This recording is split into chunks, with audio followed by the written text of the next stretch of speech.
আজকে আপনাদেরকে নিয়ে যাব আমাদের ঢাকায় অবস্থিত বিজয় সরণিতে নব থিয়েটার, সৌরজগতের মিলন মেলা বলা চলে।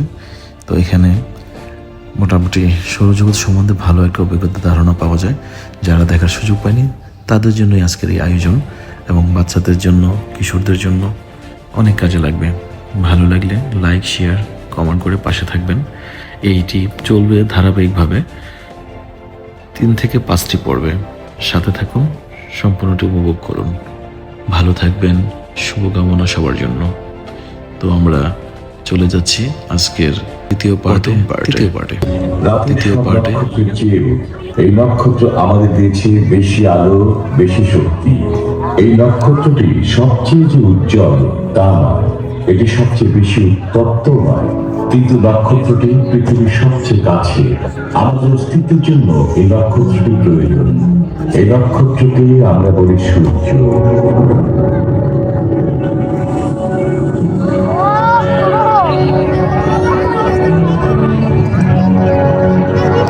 সূর্য এই গ্রহে আমাদের জীবনকে কিভাবে সম্ভব করেছে তা খুব সহজেই দেখা যায়।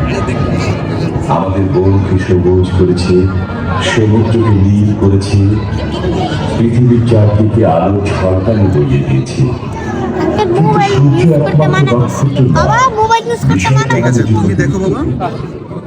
কল্পনা করুন তো, যেসব নক্ষত্র কোটি কোটি বছর আগে জীবিত বা মৃত ছিল, তাদের ছাড়া আমরা এখানে থাকতেই পারতাম না। সূর্যের নিজের অস্তিত্ব থাকতো না, চন্দ্র না। আমাদের এই সৌরজগতে কোনো গ্রহই থাকতো না। বুধ, শুক্র, পৃথিবী, মঙ্গল, বৃহস্পতি, শনি, ইউরেনাস এবং নেপচুনের কথা আপনারা জানেন। নক্ষত্র মণ্ডলীর মিলিত চক্র, মখমলের মতো অন্ধকার আকাশে ওরা জ্বলে, কিন্তু আসলে সেগুলো খুব উত্তপ্ত গ্যাসের ঘূর্ণায়মান গোলা, যা প্রাকৃতিকভাবে সৃষ্টি হয়।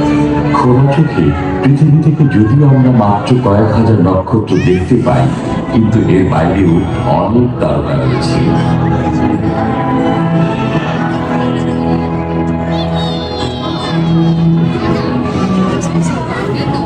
সম্প্রতি বিজ্ঞানীরা বিশ্ব ব্রহ্মাণ্ডের 3টি মাত্রা নিরূপণ করেছেন। তারা আমাদের নিজস্ব ছায়াপথ সৌরজগতে শত কোটি নক্ষত্র দেখার সুযোগ করে দিয়েছেন। সৌরজগতের নিজেই বিশ্ব ব্রহ্মাণ্ড। আমাদের চারপাশে যা দেখা যায় তার জন্য নক্ষত্রগুলোর কি কোনো ভূমিকা আছে? আমি যাই দেখলাম, আপনাদের সাথে থেকে এই নক্ষত্র ভ্রমণে খুঁজে দেখব। আমাদের প্রথম বাধা অনেক দিন আগে, 1300 কোটি বছর আগে কোনো নক্ষত্রই ছিল না।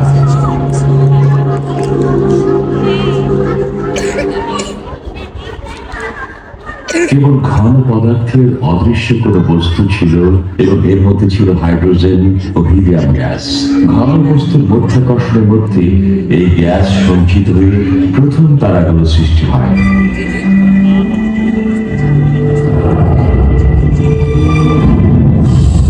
কিন্তু এই তারাগুলো দীর্ঘস্থায়ী ছিল না, সেগুলো ছিল অনেক বড়। তারকাগুলো দ্রুত উত্তপ্ত হয়ে অতি দ্রুত নিঃশেষ হয়। সেগুলো উত্তপ্ত হয়ে ওঠার পর আশেপাশে গ্যাস ছড়িয়ে পড়ে এবং জ্বালানি ঘুরিয়ে যায়।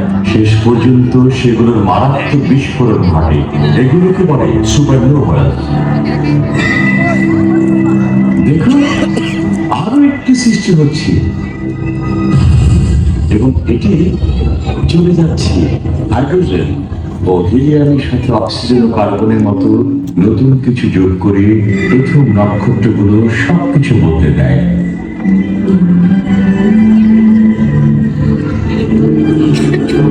পরে সুপারনোভাস বিস্ফোরিত হয়ে মহাশূন্যে নতুন নক্ষত্র ও গ্রহ আগমনের উপাদান ছড়ায়।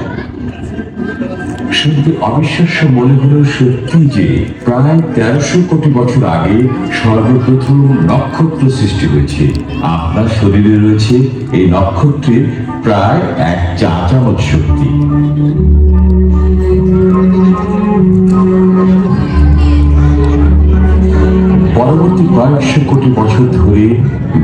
বস্তুর অভিকর্ষে ক্রমাগত গ্যাস সঞ্চিত হয়ে নতুন তারকা মণ্ডলী সৃষ্টি করে।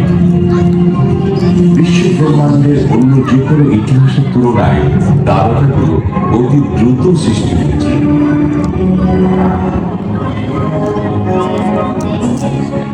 জীবন ও পৃথিবী সৃষ্টির প্রয়োজনে এই তারকাগুলো অনেক বস্তু পুড়িয়ে ফেলে।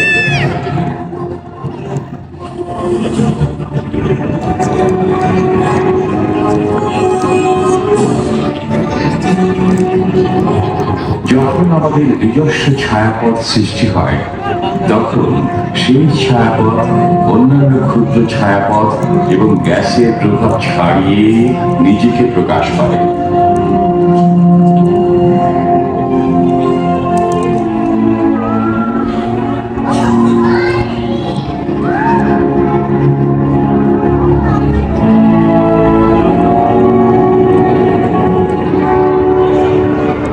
কোটি বছর আগে গ্যাসের মেঘাচ্ছন্ন আবরণ এবং ধূলিকণার ভিতরে ছায়াপথে ঘটে একটি বিশেষ ঘটনা।